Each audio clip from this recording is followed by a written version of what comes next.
सरकार पे भरोसे मत रहिए, सरकार को मजबूर करिए कि वो हमारे भरोसे रहे। देश की संसद में रात की 1:30 बजे तक बैठता हूं हमारे आदिवासी भाइयों की आवाज उठाने के लिए, तो यहां पर मुझे 5 बजे तक बैठने में कोई दिक्कत नहीं है। हर कानून आता है, जिस बजट सत्र में आता है उसी बजट सत्र में पास हो जाता है, लेकिन आदिवासियों के कानून 20-20 साल हो गए, 25-25 साल हो गए संसद में आने के बावजूद भी रुके हुए। देखिए देश के अंदर छोटी सी कुछ घटना हो जाती है, हाहाकार मच जाता है, मीडिया हो, सरकार हो, न्यायालय हो, कोर्ट हो, संज्ञान ले लेती है। लेकिन आज भारत देश के अंदर पिछले 1.5 साल में 300 से 400 आदिवासी नक्सलाइट के नाम से मारे गए, इस पे किसी ने संज्ञान क्यों नहीं लिया? हम कह रहे हैं एक तीर एक कमान, तो क्या छत्तीसगढ़, झारखंड, उड़ीसा वाले आदिवासी एक तीर एक कमान के अंदर नहीं आते? सभी को जय जोहार।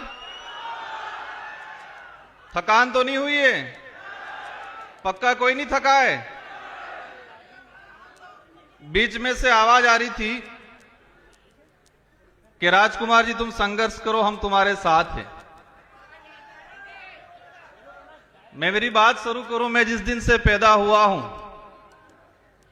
और समझदार हुआ हूं, उस दिन से खुद के लिए, परिवार के लिए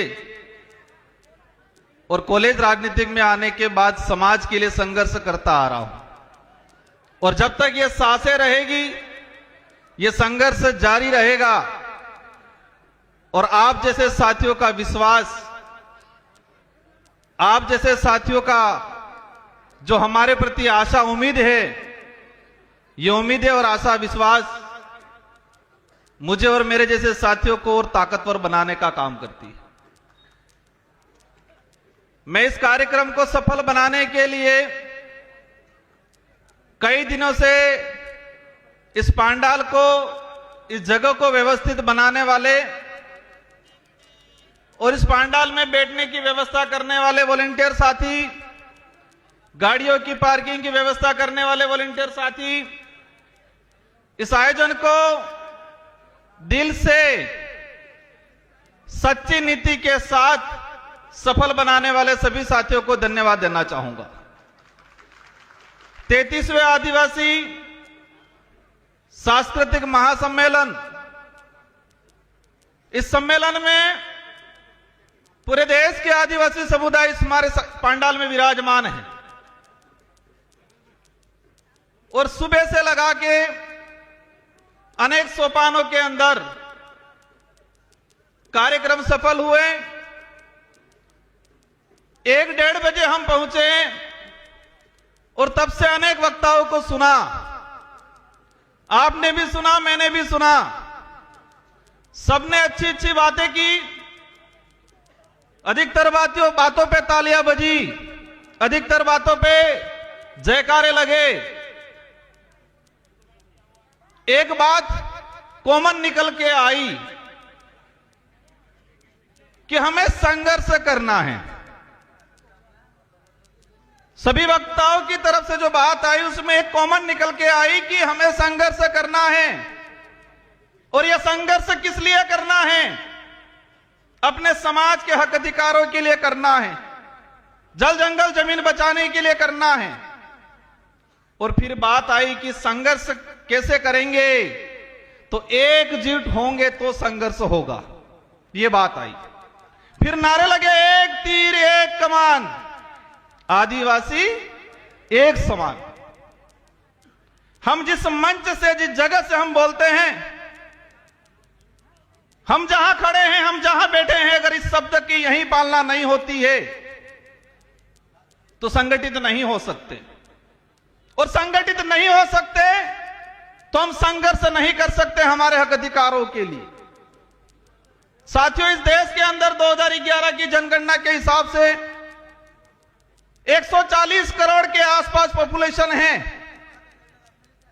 और इसमें आदिवासियों की बात आती है। 10 करोड़ 43 लाख आदिवासी समुदाय जो रिकॉर्डली है। 3 से 4 करोड़ आदिवासी अपने कागजी आदिवासी प्रमाण पत्र लेने के लिए संघर्ष कर रहा है देश में। आज 2026 है, और 2026 के हिसाब से अगर बात करें तो भारत देश के अंदर रिकॉर्डली जो आदिवासी है 13 करोड़ के आसपास है और 5 करोड़ के आसपास संघर्ष कर रहा है। नॉर्थ ईस्ट का देख लो, साउथ का देख लो, हमारे गुजरात का देख लो, महाराष्ट्र का देख लो। और जो 13 करोड़ आदिवासी है इनमें से अधिकतर संघर्ष कर रहे हैं। मेरे राजनीतिक जीवन में मुझे 2 बार विधायक बनने का अवसर मिला मेरे विधानसभा क्षेत्र की जनता की ओर से, और आप जैसे साथियों की बदौलत मेरे संसदीय क्षेत्र बांसवाड़ा डूंगरपुर की जनता की वजह से मुझे सांसद बन के अवसर मिला। मैं बैठे बैठे विचार कर रहा था, कई साथी पूछ रहे थे राजकुमार जी आपका नंबर कब आ रहा है। मैं मन ही मन हंस रहा था कि देश की संसद में रात की 1:30 बजे तक बैठता हूं हमारे आदिवासी भाइयों की आवाज उठाने के लिए, तो यहां पर मुझे 5 बजे तक बैठने में कोई दिक्कत नहीं है। जिस देश की संसद में भूखे प्यासे रात की 1:30 बजे तक बैठा हूं आदिवासियों की आवाज बनने के लिए, तो मुझे यहां पर रात की 6 बजे 7 बजे 8 बजे तक बैठने में कोई दिक्कत नहीं है। मन ही मन हंस रहा था। साथियों, संघर्ष करना है तो संघर्ष करना है तो पेशेंस रखना है हम सबको। मैं बात कर रहा था 13 करोड़ के आसपास आदिवासी है इस देश के अंदर रिकॉर्डली। पूर्व में पैसा कानून को लेके, 5वीं अनुसूची को लेके, फॉरेस्ट राइट एक्टों को लेके बात हुई, तो 13 करोड़ में से अधिकतर आदिवासी समुदाय संघर्ष कर रहा है।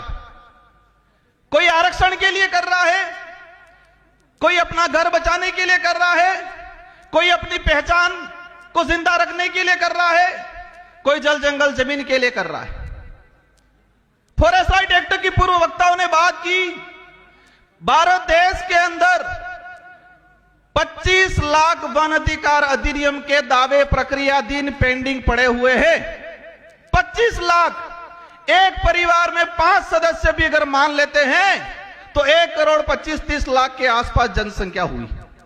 मतलब यह हुआ पहला संघर्ष कि वन विभाग के अंदर रहने वाला भारत देश का आदिवासी 1,30 लाख के आसपास, जो सरकारी रिकॉर्ड है, मेरा रिकॉर्ड नहीं है, जो फॉरेस्ट राइट एक्ट के तहत दावे प्रक्रियाधीन चल रहे हैं, 1,30 लाख आदिवासी वन विभाग में बैठा हुआ संघर्ष कर रहा है और कागज में नहीं आया है, रिकॉर्ड में वो 1 करोड़ और होगा। देश के अंदर वन विभाग के बाद चारागाह बिलाना जमीन की बात आती है, और चारागाह बिलाना जमीन की बात आती है। मैंने जो पार्लियामेंटली जो रिकॉर्ड निकाला है उससे मुझे जानकारी मिली है कि 2.5 से 3 करोड़ आदिवासी चारागाह बिलाना जमीन पे बैठा हुआ है और आज संघर्ष कर रहा है कागजी अधिकार लेने के लिए। साथियों, एक बात की समझना पड़ेगा, हम अधिकार की बात कर रहे हैं। इस जमीन पे हमारा पुरखाई अधिकार है, हम कहते हैं इस देश के मूल मालिक हैं, लेकिन कागजी अधिकार के लिए संघर्ष कर रहे हैं। कौन सा अधिकार चाहिए? कागजी अधिकार।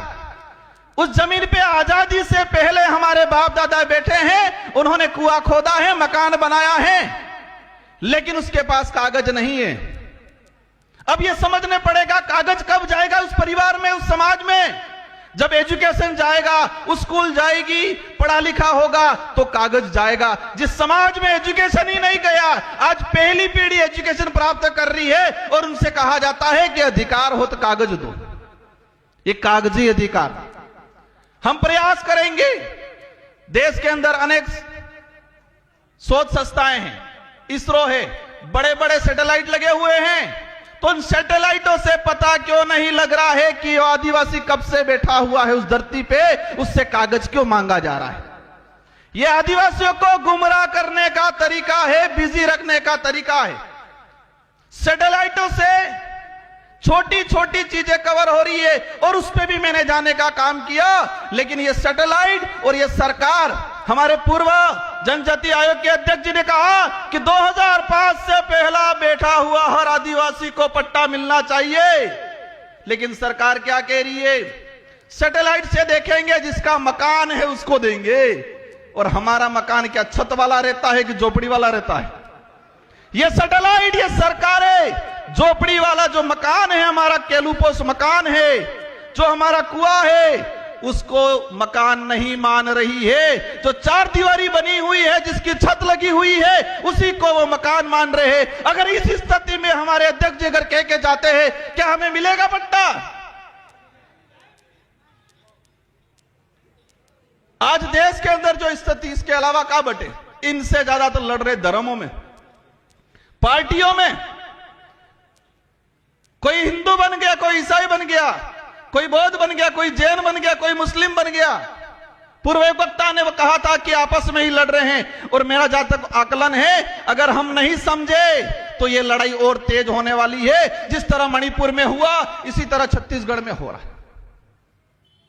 आज एक चीज हमने देखी, देश के अंदर छोटी सी कुछ घटना हो जाती है, हाहाकार मच जाता है, मीडिया हो, सरकार हो, न्यायालय हो, कोर्ट हो, संज्ञान ले लेती है।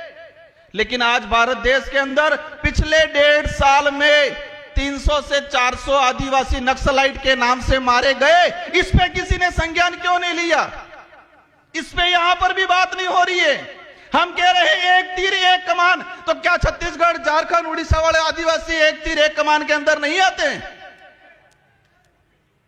सलमा जुडो चला 2005 से 2008 तक छत्तीसगढ़, झारखंड के अंदर। मैंने पार्लियामेंट में क्वेश्चन लगाया, सरकार को पूछा कि सलमा जुडो चला अभियान, कितने आदिवासी मरे? सरकार कह रही है हमारे पास कोई फेक्ट आंकड़ा नहीं है। इंसान मरा है, भारत देश का नागरिक मरा है, और सरकार कह रही है कि हमारे पास पूर्ण कोई आंकड़ा नहीं है। हजारों बहन बेटियों के साथ बलात्कार हुए थे सलमा जुडो में। उस समय भी अभियान यही चलाया था, नक्सली उन्मूलन। आज भी अभियान चलाया जा रहा है, नक्सली उन्मूलन। अगर नक्सली उन्मूलन होना था 2005 से 8 तक सलमा जुडो चलाया, तब क्यों नहीं हुआ? आज अभी चला रहा। मैंने देश के गृह मंत्री जी से भी यह सवाल लगाया, पूछा है कि जिस आदिवासी 14 साल की बच्ची को हाथ में हथियार मिला है, क्या वो पैदा होने से पहले ही हथियार लेके आई थी क्या? 14 साल, 15 साल की बच्ची, वो चाइना के हथियार हैं। आप सभी न्यूज चैनल में देख रहे होंगे, जो हथियार आदिवासियों से बराबर हो रहा है, क्या वो आदिवासी चाइना जाके हथियार लेने गया? उन आदिवासियों को हथियार पकड़ाने वाले कौन उद्योगपति है, कौन राजनेता है? जब तक इनका खुलासा नहीं होगा, आदिवासी इधर भी रहेगा, फौज में भी आदिवासी, उधर भी आदिवासी। मर कौन रहा है? आदिवासी मर रहा है। आदिवासी नहीं होती, देश का किसान कौम का, गरीब कौम का आदमी मर रहा है, वो भी फौज में कौन जाएगा? क्या उद्योगपति अडानी अंबानी का नेता बेटा जाएगा फौज में? आज देश के अंदर हजारों हेक्टर, लाखों हेक्टर जमीन पिछले 5 सालों के अंदर लीज पे दिए फॉरेस्ट। एक चीज देखा, मेरे अंदर भी पहले डर था, जो कोई कार्यक्रम कराते उनको भी डर रहता है कि कोई कुछ बोल नहीं दे, पीछे हमारे को पुलिस पूछेगी। डर से लड़ाई नहीं लड़ी जाएगी। डरोगे तो मरोगे। हम सच्चाई के लिए लड़ रहे हैं तो लड़ना पड़ेगा। अगर हम जो बात बोल रहे हैं सरकार लिख के दे दे ये गलत है, जो बात हम पार्लियामेंट में बोल सकते हैं वो बात इस मंच से भी होनी चाहिए आप लोगों के द्वारा। मैंने कहा था मुझे बारी नहीं मिलेगी चलेगा, मैंने यह भी कहा था कि मुझे नहीं बोलना, मैं सुनना चाहता हूं। साथियों, मैंने पिछले सम्मेलन आयोजन कमेटी का सम्मान करता हूं सभी का। मैंने पिछली बार में कहा था कि हम जो हर साल आयोजन करते हैं, जितने जो वक्ता अपनी बात रखते हैं, एक मेमोरेंडम बनाए, प्रस्ताव बनाए और वही डेलीगेशन राष्ट्रपति से मिले, प्रधानमंत्री से मिले, सारे राज्यों के मुख्यमंत्री से मिले। ये करना पड़ेगा। बाकी हम सांसद बन जाएंगे, विधायक बन जाएंगे, इनमें से बेटे फिर जो जिनके लंचा है मंशा है वो बन जाएंगे, होना कुछ नहीं है। देश के अंदर 47 आदिवासी सांसद आते हैं। मैसा कानून 2.5 से 3 करोड़ आदिवासी नगर निकाय, नगर पालिका क्षेत्र के अंदर आज अतिक्रमणकारी के रूप में उसकी पहचान की जा रही है। 2.5 से 3 करोड़ आदिवासी म्युनिसिपल एक्ट शेड्यूल्ड एरिया के अंदर स्पष्ट कहा गया है। और इसका मैंने पार्लियामेंट में 2001 से, साथियों एक बात जानना आज कि देश की संसद को भी देखा है, राजस्थान की विधानसभा को भी देखा है, लेकिन हर कानून आता है जिस बजट सत्र में आता है उसी बजट सत्र में पास हो जाता है, लेकिन आदिवासियों के कानून 20 साल हो गए, 25 साल हो गए संसद में आने के बावजूद भी रुके हुए। मेसा कानून 2000 में आया, 2003 में इसकी कमेटी की रिपोर्ट आ गई और आज तक पेंडिंग पड़ा हुआ है, क्योंकि वो आदिवासी के हित का था। मेसा कानून आता तो शहरीकरण के इलाके में जो आदिवासी रह रहा है उसको विशेष राइट मिलते, उसकी जमीन रिजर्व हो जाती। मैं समझता हूं समय काफी हो गया है। इस कार्यक्रम में हजारों किलोमीटर से दूर से आए लोग, कोई 300-400 किलोमीटर से दूर से आए, कोई अमीर परिवार वाला नहीं आए इस पंडाल में, सभी गरीब परिवार से आए हुए लोग हैं। क्योंकि अमीर तो आरक्षण ले लिया, नेता बन गया, अधिकारी बन गया, अपनी मस्ती में आधुनिक सुख सुविधाओं को संभोग करने में मस्त है। सारे ऐसे नहीं होंगे, 10% हैं हमारे बीच में अधिकारी कर्मचारी आए हुए, इनका सम्मान करता हूं मैं, लेकिन अधिकतर रिजर्वेशन का लाभ लेके हुए घर पे बैठे हुए। इस पंडाल में मजदूरी करने वाला भाई आया हुआ है। और यह बात भी समझना भाइयों, आजादी की लड़ाई देख लो, अंग्रेजों से लड़े हो, मुगलों से लड़े हो, राजा रजवाड़ों से लड़े हो, उनसे लड़ाई किसने लड़ी है? आदिवासी ने लड़ी है। और आदिवासी में भी किसने लड़ी है? जो गरीब था उसी ने लड़ी है भाइयों। बिरसा मुंडा को हम याद करते हैं, वो गरीब परिवार से थे। संविधान सभा में जयपाल सिंह मुंडा ने बात रखी थी। और एक बात सबको जानना पड़ेगा कि संविधान सभा में अगर जयपाल सिंह मुंडा नहीं होते, 1875 का जो अधिनियम है, जो हमारे प्रावधान थे, जो 1950 के संविधान के अंदर सम्मिलित नहीं होते, वो जयपाल सिंह मुंडा को आज हम भूलते जा रहे हैं। साथियों, बातें अनेक हैं, लेकिन मेरी 2 से 3 बातें आपसे अपील है। अधिकतर सरकार पे भरोसे मत रहिए, सरकार को मजबूर करिए कि वो हमारे भरोसे रहे। उल्टा करना है, हम सरकार के भरोसे नहीं, सरकार समय आने पर लोकतांत्रिक जो व्यवस्था है उस दौरान हमारे भरोसे बैठे, यह तय करना है। वो कैसे करना है आप समझ जाओ। और एक चीज देखी मैंने, 13 करोड़ के आसपास आदिवासी है, इसमें से 29 राज्य हैं, और 29 राज्य में सबसे ज्यादा आदिवासी की संख्या किस राज्य में है? सबसे ज्यादा आदिवासी संगठन किस राज्य में है? सबसे ज्यादा Adivasi ST reserve MLA seat, MP seat किस राज्य में है? सबसे ज्यादा अत्याचार, भेदभाव, एट्रोसिटी, जल जंगल जमीन से उजाड़ा किस राज्य में हो रहा है? मैंने कुछ नहीं बोला है, आधों ने बोला है, आधे चुप है, कंफ्यूज है। वो आप सवाल ढूंढते रहना।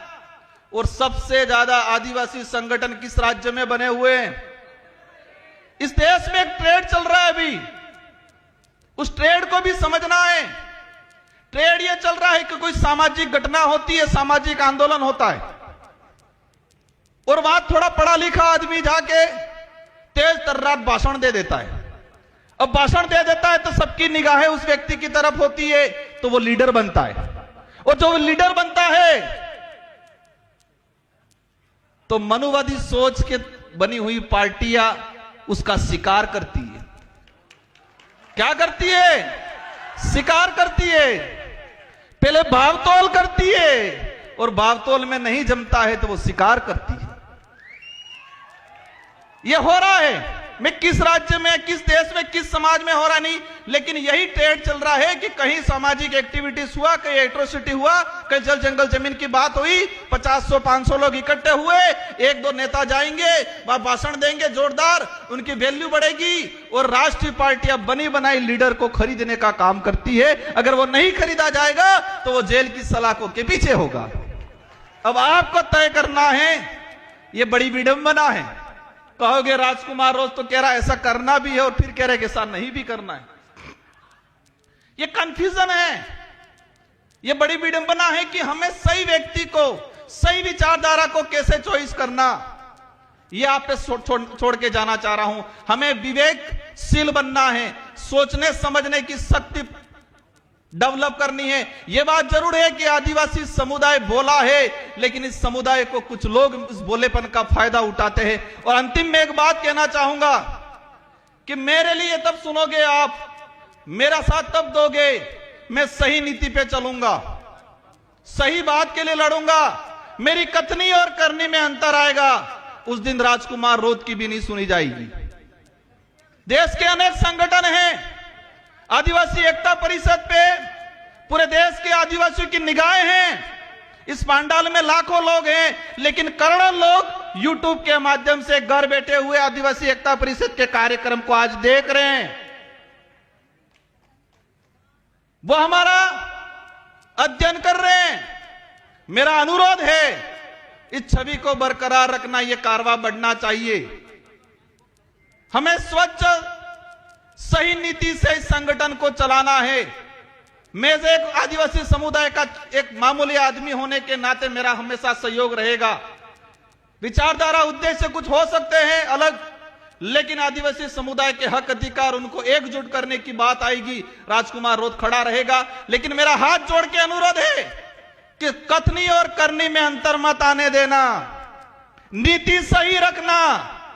अगर नीति में मेरी और कथनी करनी में, मेरा उदाहरण ले लेता हूं, फर्क आ गया, समाज आज कारवा है, लेकिन नीति और करनी और कथनी में अंतर आ गया, पीछे कोई नहीं मिलेगा कुछ समय बाद। इस बात को ध्यान रखना सभी। समाज को जरूरत है।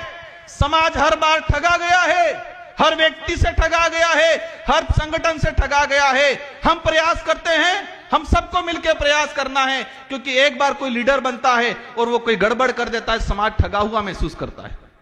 कोई संगठन बनता है, उस संगठन से आस लगती है, अगर वो संगठन कथनी और करनी में अंतर कर देगा तो समाज ठगा हुआ महसूस करेगा। भाइयों, आजादी के बाद से हजारों बार आदिवासी समाज ठगा हुआ है, व्यक्तियों के द्वारा, संगठनों के द्वारा। हम प्रयास करो, आप ज्यादा कुछ नहीं कर पाओगे, चलेगा, लेकिन कथनी और करनी में अंतर मत आने देना और सही नीति से, निष्पक्ष नीति से हमें आगे बढ़ना है। इन्हीं शब्दों के साथ आप सबको धन्यवाद, आभार। जय जोहार, जय भारत, जय भील प्रदेश, जय संविधान। एक तीर एक कमान, एक तीर एक कमान, इस नारे की भावना है, उसको जिंदा रखना। जय जोहार।